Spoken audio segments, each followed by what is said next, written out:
Hello everyone, this is Yuji Garashi from Fujifilm. Today's program is Focus on Glass. As the name suggests, we'll be taking a deep dive into our lens lineup, specifically our X-mount lenses. We'll be sharing insights into our development philosophy and the unique, lesser-known charms of these lenses. We won't touch on any new product announcements today.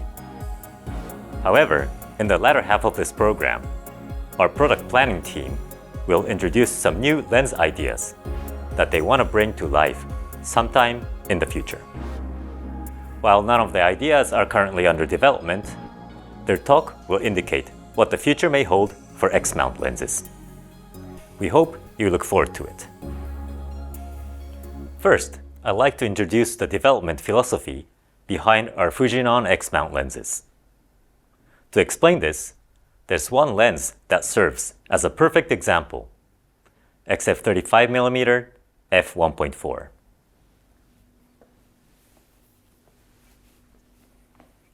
This lens is one of the first three lenses we introduced for X-mount.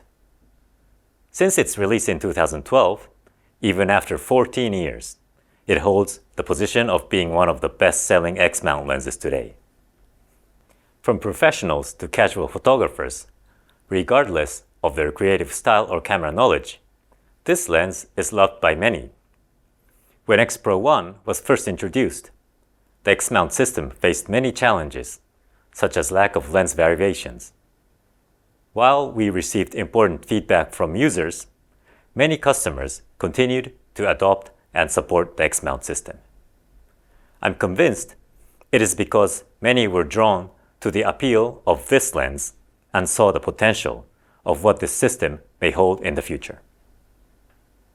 So what exactly was that appeal? The very simple answer is high image quality. We don't mean high image quality only as high resolution. In terms of technical resolution, there are many lenses that surpass this one. For example, this lens is not on the list of fully resolving lenses for 40 megapixel sensor. But as a matter of fact, this combination delivers extremely high image quality. What sets this lens apart is its ability to deliver beautifully soft and appealing images at its widest aperture, its sharp focus combined with natural soft bokeh, its well-controlled aberrations regardless of subject distance, and the clear, crisp images it produces when stopped down slightly. Many elements come together to deliver high image quality, and XF35mm f1.4 achieves many of them at a high level, resulting in an appealing and well-balanced rendering, while also being compact and lightweight at about 187 grams. That's why, even after 14 years, it continues to be so loved. Over the years, we have introduced a number of lenses that surpass it in terms of resolution and image clarity. However, the high level of overall rendering performance, pursued with uncompromising care during development, remains as compelling as ever. The commitment to overall rendering performance and uncompromising image quality. What makes this lens so beloved is the development philosophy behind all of our Fujinon X-mount lenses. There are many important factors that don't appear on spec sheets but are crucial to deliver high image quality in the real world, and we take them into consideration when we are designing the lens across our entire lineup.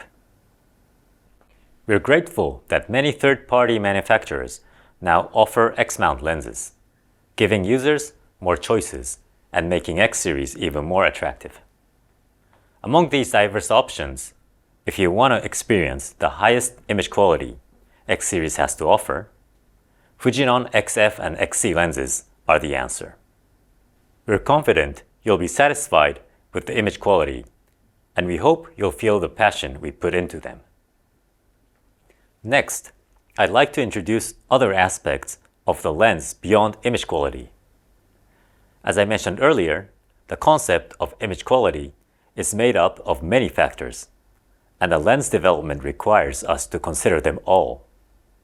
These are some of the key elements that make up the lens. Because there are so many factors, and some are in trade-off relationships,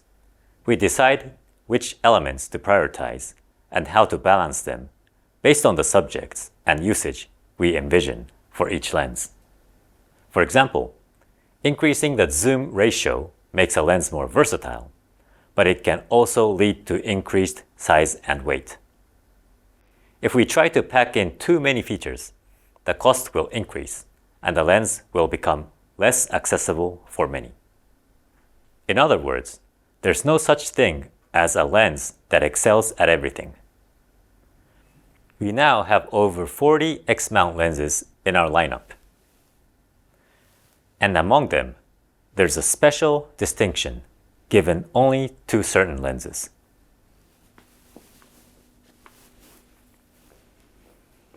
That's right, the red badge. Currently, there are 7 red badge lenses in our lineup. Simply put, these are our flagship, top-of-the-line lenses. To define them more precisely, I think it's easier if we use the lens qualities I mentioned earlier. Red badge lenses are those that excel not only in image quality, but also in every other aspect except for cost, and sometimes size and weight.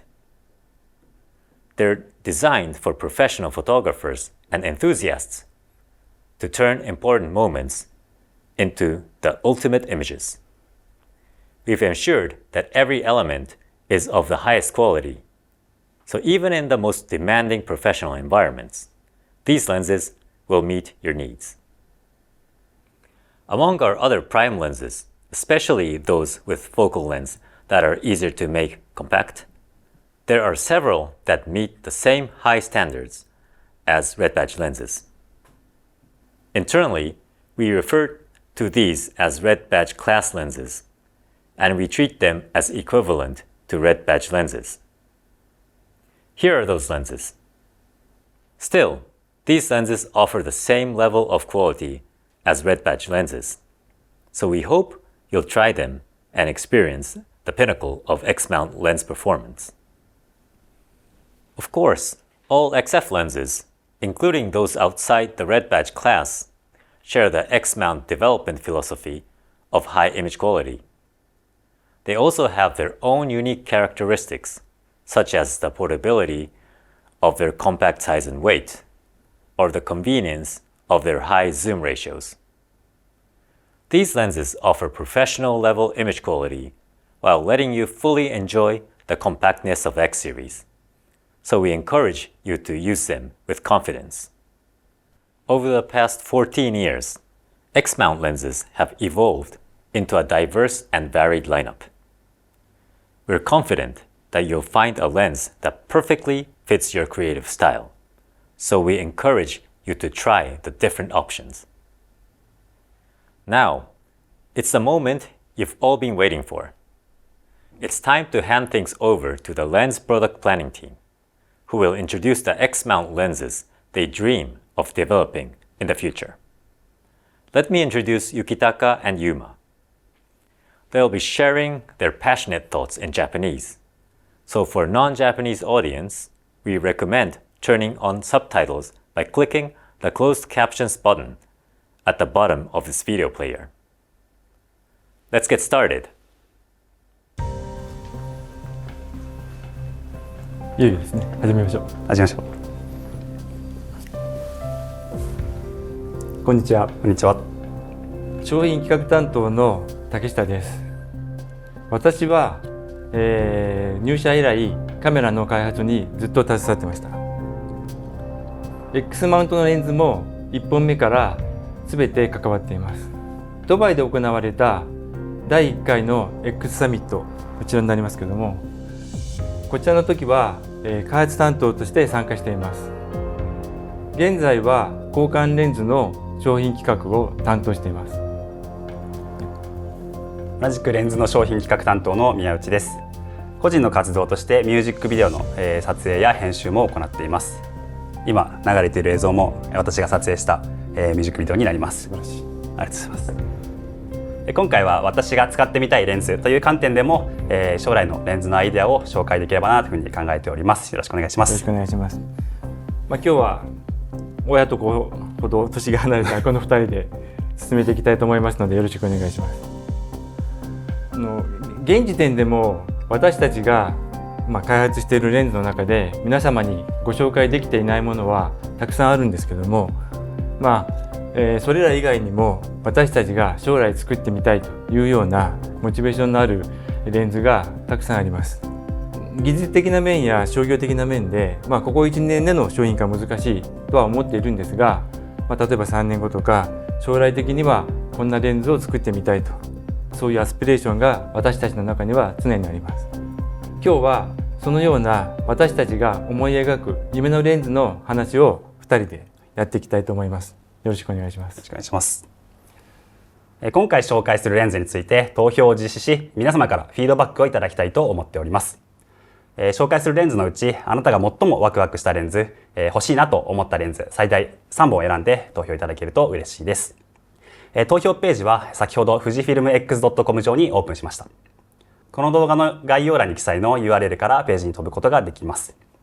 投票はすでに可能な状態になっておりますが、ぜひ私たちの説明、話を聞いて投票いただけると嬉しいです。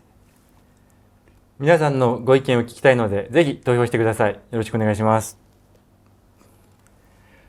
それでは早速紹介してまいりましょう。X システムって、すでにね、主な焦点距離とか用途のラインナップは揃ってるんですけども、新しいレンズを考えるときに、いろいろな方向性があると思うんですね。で、今回は後ろのような観点でいくつかレンズを紹介していきたいと思います。一つ目が大口径。設計手法の向上や、部品精度、組み立て技術、これらの向上によってレンズの F 値はどんどん明るい方向に進んでいます。今後どういうふうに進むのかというところを大口径レンズ語っていきたいと思います。で、2番目が高倍率ズームです。APS-C センサーを使っている X システムの小型軽量というところを一番活かせるのがこの高倍率ズームじゃないかなと思っています。で、3つ目 C になりますが、解像力以外の魅力を持ったレンズです。レンズにとってね、解像力っていうのはもちろん大切で、僕たちもそこにすごく注力して開発はね、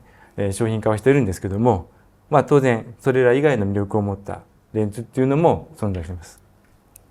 こちらでちょっと私の個人的に紹介したいレンズがあります。で、最後 D になりますが、レジェンドレンズの復活です。先ほど紹介した富士のオールドレンズを、今後どういうふうにやっていくかというところの話になります。今日はこれら ABCD4 つの中、それぞれ数本のレンズを紹介していきたいと思います。はい、皆さんの反応が楽しみです。楽しみですね。はい、では1本目です。33mm F1 という明るいレンズですね。皆さんご存知のように、50mm F1 というね、非常にボケが綺麗な、自慢のレンズなんですが、このレンズを作るときに実はこの 33mm F1 っていうこのスペックで当初は検討していました。なんですが非常に大きくなってちょっとね、商品には向かないということで諦めたレンズになります。ぜひもう一度このスペックでやっぱり標準レンズ F1 ですよね。F1 がいいんでやっていきたいというふうに思ってます。よく言えばもう F1 より明るい 0.95 ぐらいでできると F1 切るのね、ロマンがあるかなというふうに思ってます。ぜひそういうレンズができればいいですよね。被写体を浮き上がらせるためのレンズといっても過言ではないようなレンズになるかなというふうに。本当に宮内くんが撮ってるようなミュージックビデオなんかでね、こう歌ってる方がふっと浮かび上がるようなね、そんなレンズになるといいかなと思うんだけどね。そうですね。ここぞという印象的なシーンを入れたい時なんかに使いたいレンズだなというふうに思います。ボケを大きくしようと思ったら、焦点距離を長くすれば当然ねボケは増えるんだけど、やっぱりこの 33mm っていうね標準の焦点域でちゃんと大きくボケるっていう、やっぱりそこが魅力かなと思うんですよね。はい。続いてのレンズはこちらです。XF18mm、50mm、F1.4 というレンズになります。ズームレンズの進化の方向として、縁が明るくなるという方向が一つありまして、実際に今市場には F1.8 のズームというものが出てきています。1.8 より明るい 1.4 というズームができれば、非常に夢のあるレンズかなというふうに思っております。こちらが、1655のね F2.81 型なんですけど、できればこのぐらいのサイズで、当たり前だけどね、大きくてこのスペックやりゃできるのは当然なんだけど、多分そんなレンズみんな誰も欲しくないと思うんで、できればこの1型と同じぐらいのサイズでできなきゃね、やっぱ魅力がないかなというふうに思うんですよね。そうですね。これぐらいだと F1.4 でレンズ効果不要で干渉点いろいろ使えるみたいな機動力が。F2 であればできる可能性は非常に高いというふうには考えてるんですけど、やっぱできればね。そうですね。1.4 のズームが出たらもう皆さんもワクワクするんじゃないかなと思ってます。ただ現実的にはね、相当技術的なハードルが高くって、開発陣に言ったら怒られそうな夢なんだけど、でもね、こんだけどんどん技術が進んでるんで、ぜひいつかは実現したいかなというふうに思いますよね。次は大口径3本目のレンズになります。こちらの XF16mm、80mm、F2.8 というのを考えています。ズームレンズの進化の方向として、先ほどの F 値が明るくなるという方向の他に、ズーム倍率を上げるという方向があります。この XF16mm、80mm、F2.8 のように5倍ズームの F2.8 のレンズを作りたいなというふうに考えています。既存の 16mm、55mm、F2.8 というレンズも非常に使い勝手の良くて好評いただいているレンズになるんですけども、そのテレ側が 55mm から 80mm よ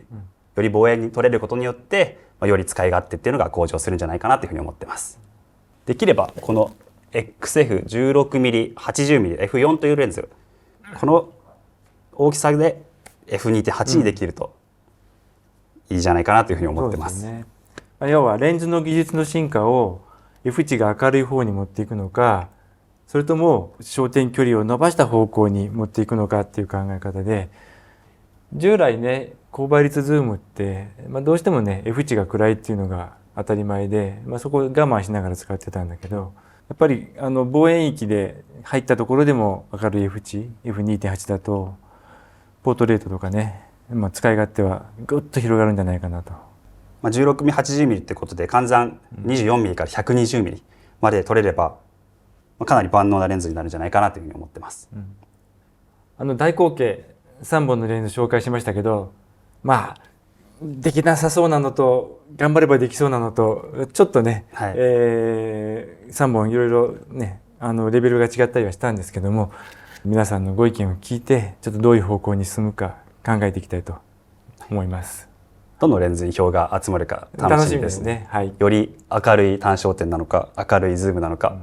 より便利なズームなのか、ぜひ投票お待ちしてます。次は高倍率ズームです。高倍率ズームはこちらの1本になります。14140 3半 6.3 っていう、これのねちょっとどこが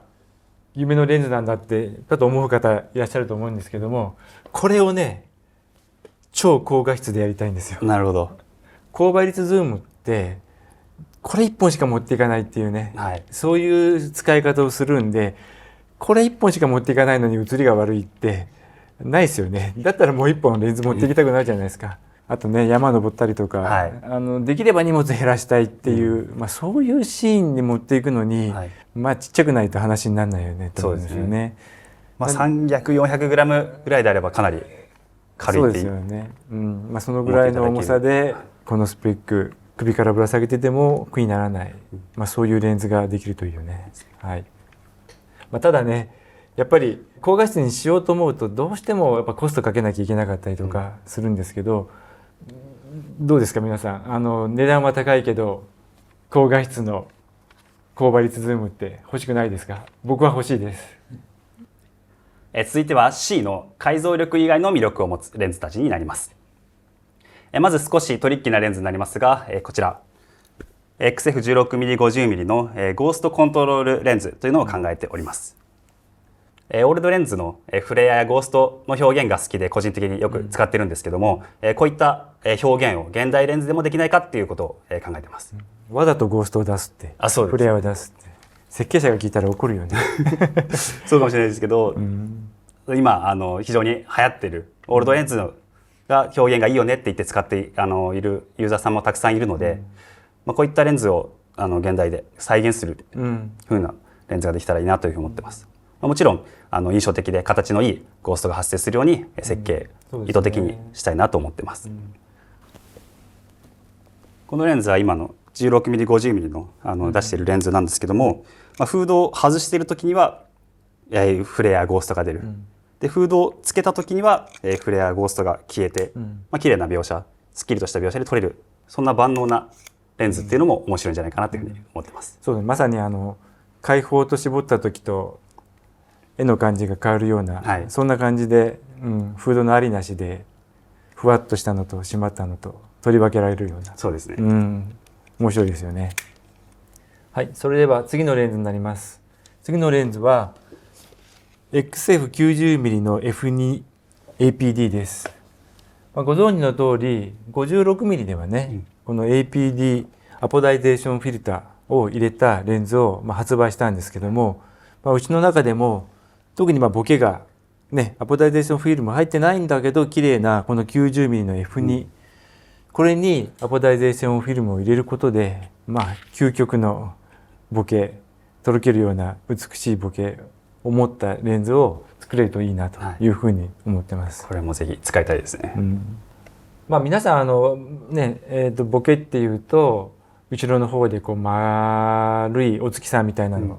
イメージされると思うんですけど、お月さんなんでエッジがキリッと分かれてるんですけど、この APD フィルター入れるとそのエッジがなくなってふわーっと闇に同化していくような、そんなボケ方をするんで、非常に滑らかなボケを持ったレンズになると。これはもうポートレートで使いたいっていうようなレンズになりますね。でもね、ポートレート以外でも写したい被写体を浮かび上がらせる、印象的にするっていうような使い方であればどんなものでも使えるんで、幅広い用途はあるかなというふうに思いますよ。確か画質を維持したまま理想的なボケを作るアポダイゼーションフィルターの設計っていうのが難しいっていうのが聞いたことあります。ちょっとなかなか作るのが大変で、簡単にはできない、そういうレンズになりますね。次はちょっとまたね、経路の違うところ、今までとは違うところ、面白いの F2 シリーズのレンズを真鍮外装にしたらおもろいんじゃないかというふうに思うんですよね。やっぱりレンズの楽しみって当然ね、撮影する道具なんだけど、それだけじゃなくって持っていて楽しいとか、欲しいとかね、そういうのを真鍮外装にすることで、ぐっとそういう気持ちが上がるんじゃないかなっていうのがこのレンズです。今日は真鍮外装のレンズも持ってきました。こちらが1954年に発売したフジノン製の真鍮レンズになります。この見た目と手にずっしりくる感じがすごくかっこいいですよね。やっぱりどうしてもね、真鍮外装にすると重さが急に重くなったりするんだけど、ただね、やっぱりアルミは使ってって削れていったりするとみっともないんだけど、真鍮外装で使い込んでいくと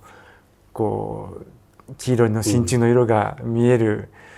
ああいう感じが素敵だよね。革製品みたいに使い込んでるうちに自分だけの味のレンズみたいなダメージジーンズみたいな、いいですね。自分だけの一本っていうね、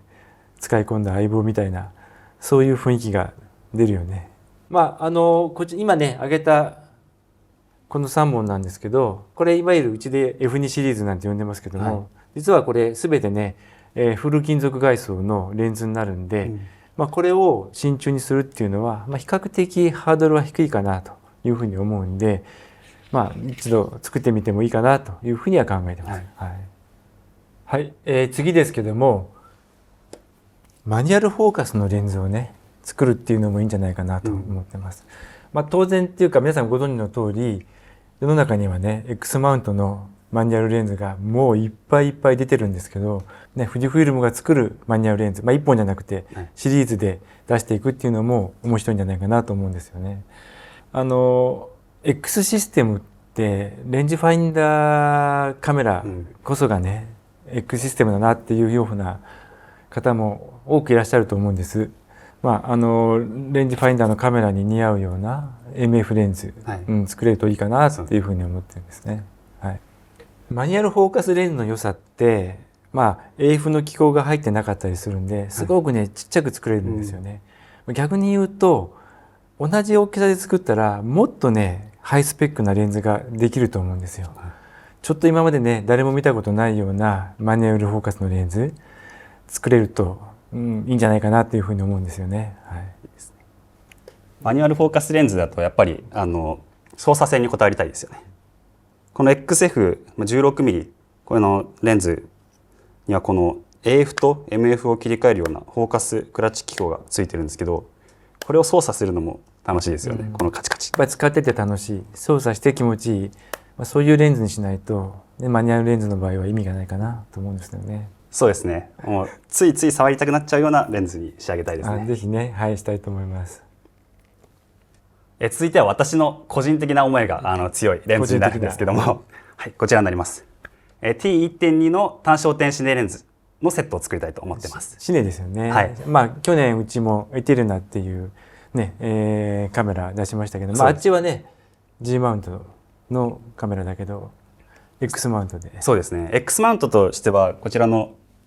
MK レンズっていうシネレンズ、ズームのシネレンズを出してるんですけども、個人で撮影していてやはり単焦点のシネレンズが欲しいなって思う。これズームだから単焦点で、やっぱり T1.2 っていうところにこだわりがあるんだ。そうですね。やっぱりせっかく単焦点で作るんで、T1.2 ぐらい明るいボケが作れるといいかなというふうに思ってます。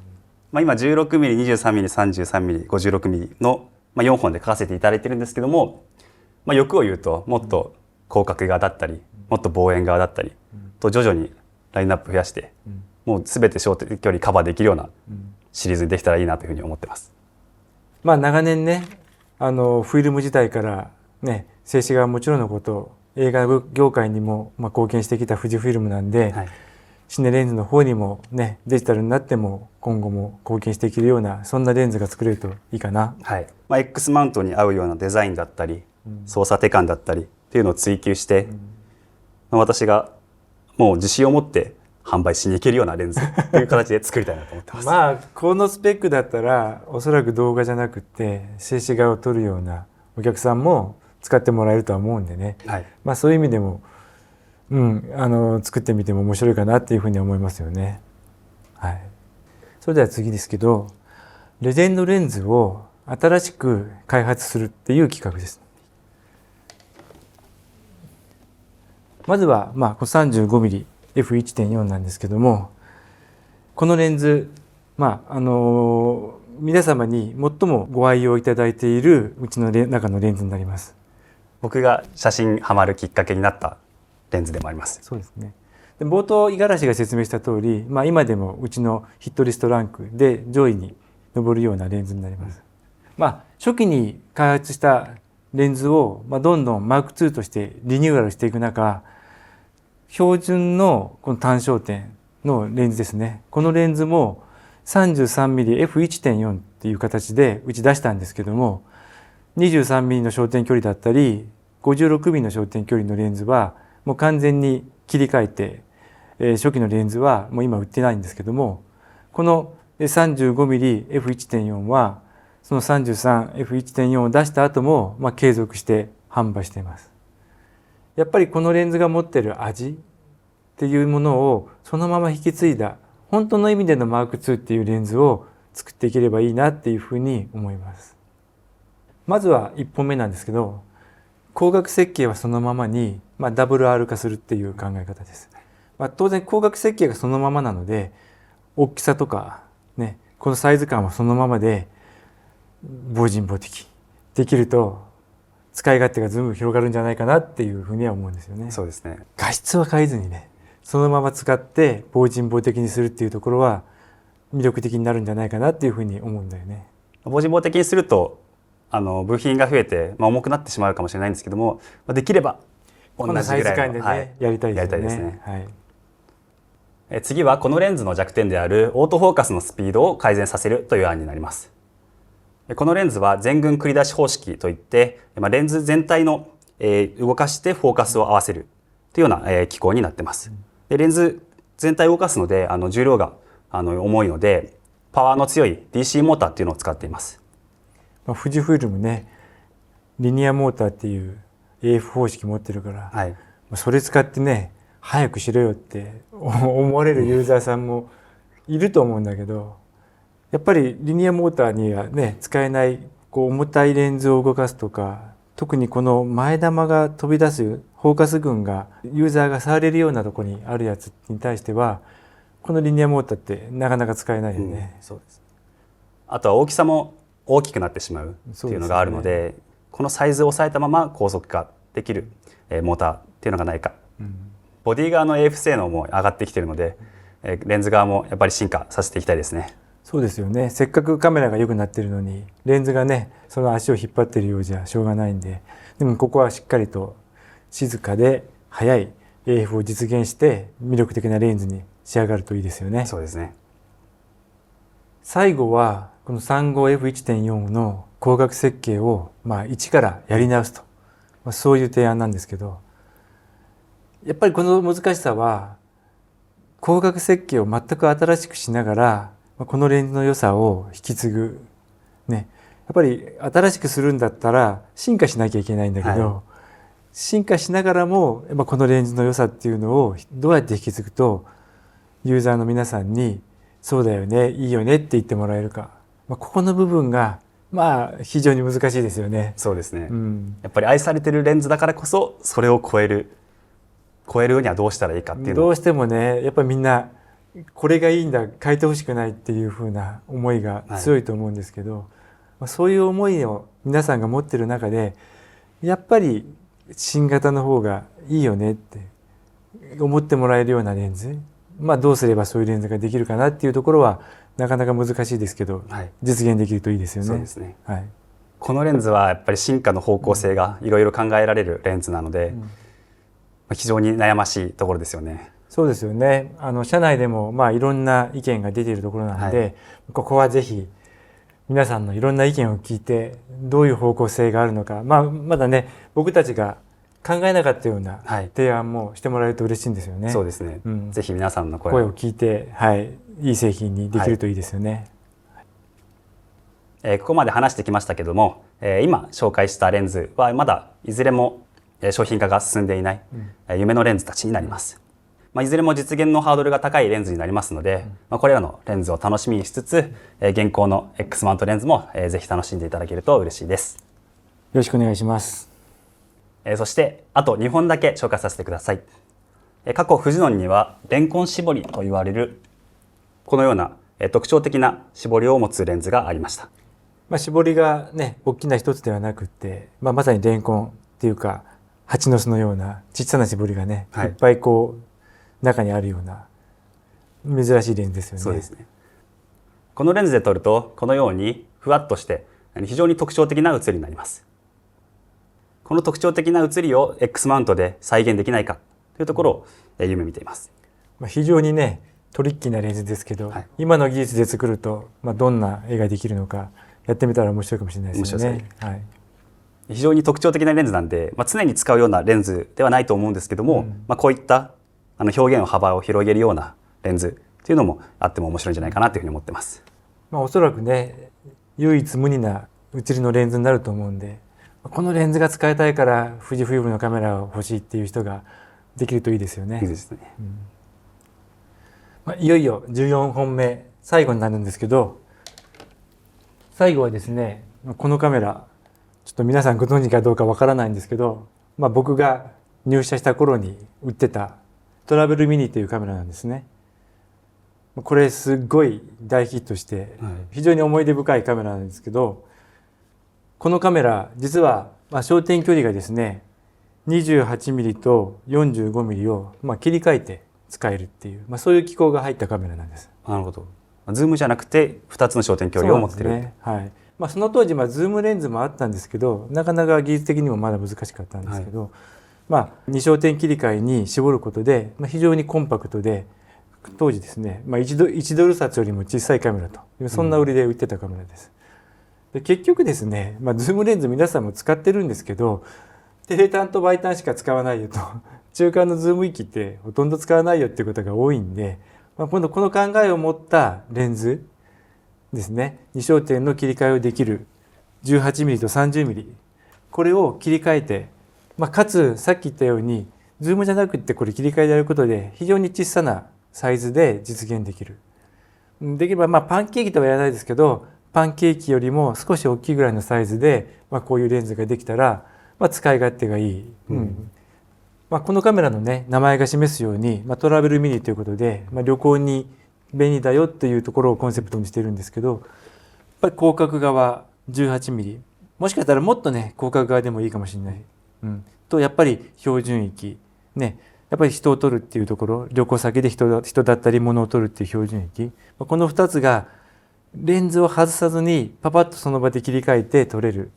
その辺にすごく魅力があるんじゃないかなっていうふうに思うんですよね。ちなみに F 値はどれぐらいを考えてるんですか？そうですね、やっぱりズームじゃなくって切り替え式なんで、比較的明るい F 値で実現できるんじゃないかなというふうに考えてるんですね。できれば 18mm、30mm 同じ F 値で切り替えられる、そんなレンズになると便利なんじゃないかなっていうふうに思ってます。いろいろ紹介しましたね。たくさん話しましたね。今回14本のレンズのアイデアを、ご紹介しましたけども、皆さんいかがだったでしょうか？この動画の概要欄に記載の URL から投票ページに移動し、あなたが気に入ったレンズ最大3本選んで投票してください。またそのレンズを選んだ理由についてもコメントいただけると嬉しいです。繰り返しになりますが、今日紹介した14本のレンズはまだ開発が始まっていない夢のレンズになります。実現できるかどうかわからないレンズたちになりますが、我々の思い描く X マウントの未来や可能性について感じていただけると嬉しいです。という結果を見るの楽しみですよね。楽しみですね。ぜひユーザーの皆様の間でも、ディスカッションしていただければ幸いです。またすでに開発中のレンズについては今回の14本からは外しています。そちらの方の新製品発表も期待していただければ嬉しいです。よろしくお願いします。